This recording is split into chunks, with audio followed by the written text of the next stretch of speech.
Olá! Nessa aula de agora eu vou responder uma pergunta que sempre chega para mim. Cecília, como é que eu vou conduzir o meu filho com seus desbravamentos, né?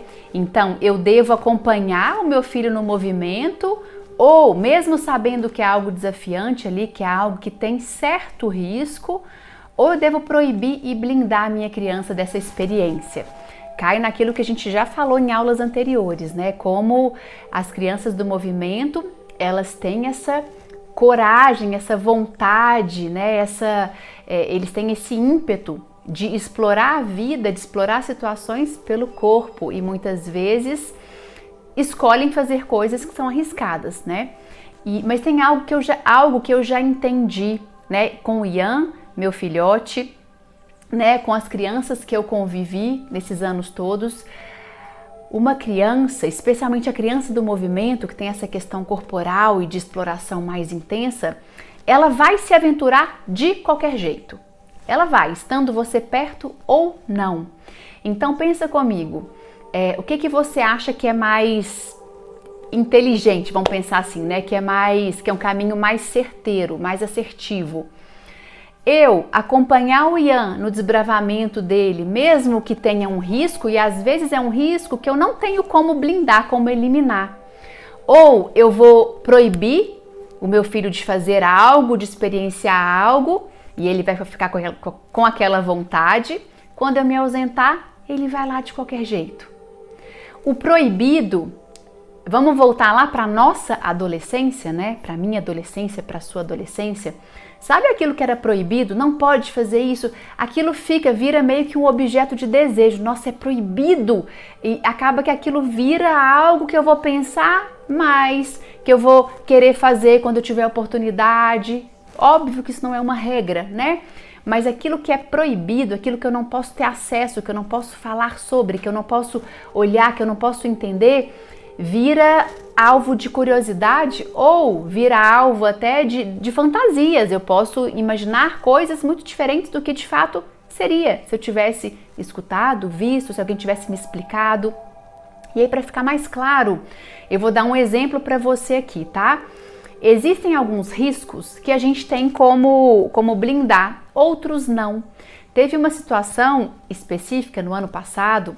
Eu, minha família, né, meus filhotes aqui, a gente viajou para a praia, a gente foi para uma cidade no Rio de Janeiro que chama Búzios, que a gente ama, e nós alugamos uma casa lá. Claro que a gente viu o espaço antes, né? A gente pesquisou na internet, uma casa deliciosa que tinha uma área externa bastante especial, assim, né? Até para as crianças poderem brincar sossegadas ali, tranquilas. Ainda era uma época de pandemia, então a gente não queria misturar com outras pessoas. A gente focou, vamos escolher uma casa que tem uma área bem boa para os meninos poderem ficar soltos, brincando. E a gente olhou muito para essa parte e olhou com menos detalhes para casa. A gente viu os quartos, viu a sala, que legal, ótimo, pronto, alugamos. Quando a gente chegou na casa, a gente viu que existia no segundo andar, era uma casa de 2 andares, existia no segundo andar um mezanino. Você subia a escada, chegava meio que numa salinha assim, e essa sala dava para o andar de baixo. E tinha só 2 ripas de madeira assim. Na hora que eu olhei aquilo, eu falei, uau, isso aqui vai ser uma dor de cabeça, porque o Ian vai querer subir, escalar essas ripinhas de madeira para olhar lá para baixo, e não tinha grade, não tinha aquelas proteções, nada. Qual é o primeiro movimento natural do adulto? Proibir, não pode subir aqui de jeito nenhum, essa aqui vai ser uma parte que a gente vai fechar. E a gente, de fato, no primeiro momento, pensamos nisso, como é que a gente vai tampar essa parte pro Ian, para as crianças não terem acesso. Só que cada solução que a gente dava ficava ainda mais arriscada, ainda mais perigosa, né? Porque, vamos colocar um lençol aqui para eles lembrarem que não pode. Que lençol que segura uma criança, né? Não, vamos colocar então uma mesa com 2 cadeiras, mas aí o Ian vai subir e aí vai ser pior ainda. E aí entra algo que eu já aprendi na relação com as crianças, especialmente com as crianças do movimento, né? Ao invés de esconder, ao invés de colocar debaixo do tapete, ao invés de blindar e proibir, eu vou jogar no ventilador, eu vou mostrar, eu vou escarafunchar, eu vou acompanhar.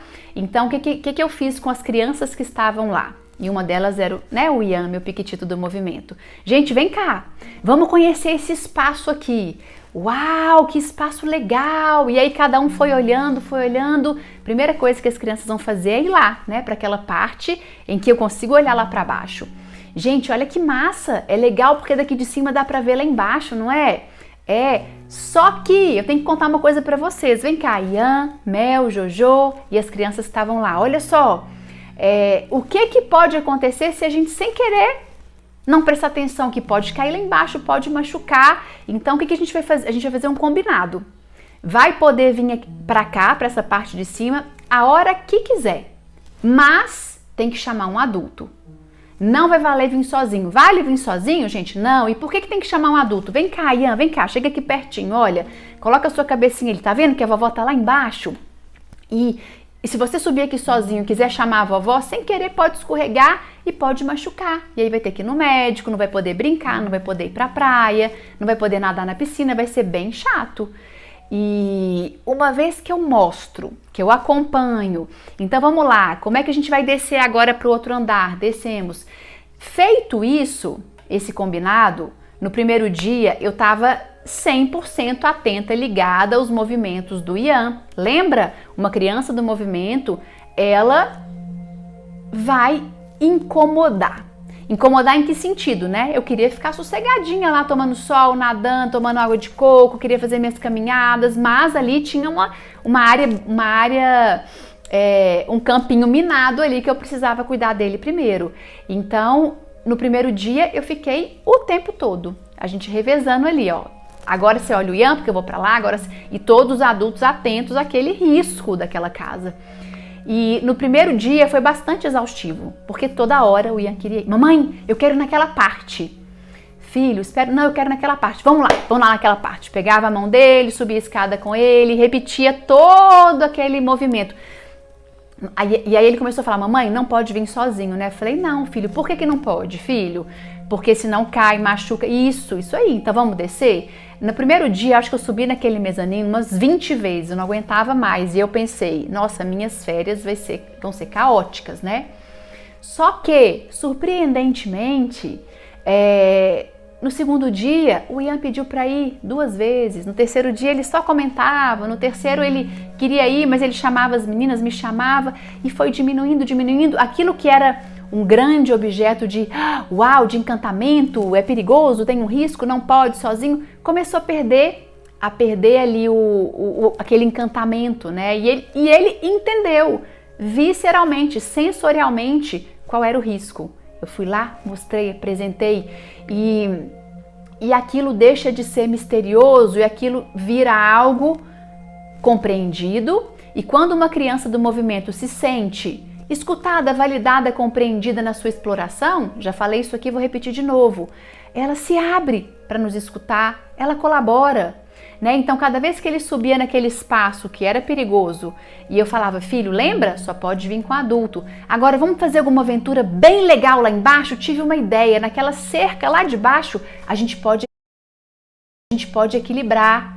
Eu vou redirecionar para algo encantador, para algo que ele vai gostar. E aí ele começou a ver aventuras em vários lugares da casa, que ele podia estar sozinho.